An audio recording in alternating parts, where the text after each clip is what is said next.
విశ్వనటుడు కమల్ హాసన్ కూతురు శృతి హాసన్ కు యాక్టింగ్ తో పాటే సంగీతంలో బోలెడంత ప్రావీణ్యం ఉంది. తనకు నటన, సంగీతం రెండు కళ్ళు అని శృతి చాలాసార్లు చెబుతూ ఉంటుంది. ఇప్పటి వరకు కొన్ని పాటలను కూడా పాడిన శృతి హాసన్ తనే పాటలు రాసుకుని ట్యూన్స్ కూడా కడుతూ ఉంటుంది.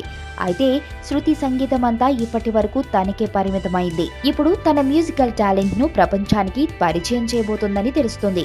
ఇందుకోసం ఇంగ్లాండ్ కు చెందిన ఒక రాక్ బ్యాండ్ తో కలిసి పనిచేస్తుంది ఈ భామ. ఈ మధ్య తరచుగా శృతి లండన్ టూర్స్ వెళ్లడానికి కారణం కూడా ఇదే. అక్కడ డైనోసార్ పైల్ అప్ అనే మ్యూజిక్ బ్యాండ్ తో శృతి హాసన్ కి బాగా సింక్ అయిందని, వారితో కలిసి పనిచేస్తుందని సమాచారం.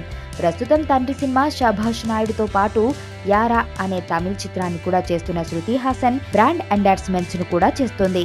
వీటితో పాటు సంగీతానికి కూడా సమ ప్రాధాన్యత ఇవ్వాలని డిసైడ్ అయిందట. డైనోసార్ పైలప్ తో భాగస్వామ్యంలో భాగంగా శృతి కొన్ని పాటలను రాయడం, ట్యూన్స్ కట్టడంతో పాటు సింగర్ గా కూడా ఉంటుందని సమాచారం. తనలోని మల్టిపుల్ టాలెంట్స్ ను ఇలా మ్యూజిక్ ఆల్బమ్స్ ద్వారా ప్రపంచానికి చాటి చెప్పొచ్చన్నది ఈ సౌత్ సుందరి ఆలోచన.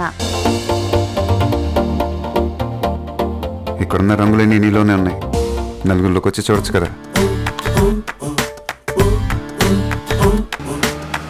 అబ్బాయిలకు కావాల్సింది ఒక హక్, ఒక ముద్దు, అంతే. దానికోసం ఏవైనా చేసేస్తారు. చాలా చూసేసినట్టుంది. దూరం నుంచి చూడడం కంటే దగ్గర నుంచి చూడడం ఇంకా బాగుంటుందని వచ్చేసా. బాగున్నా?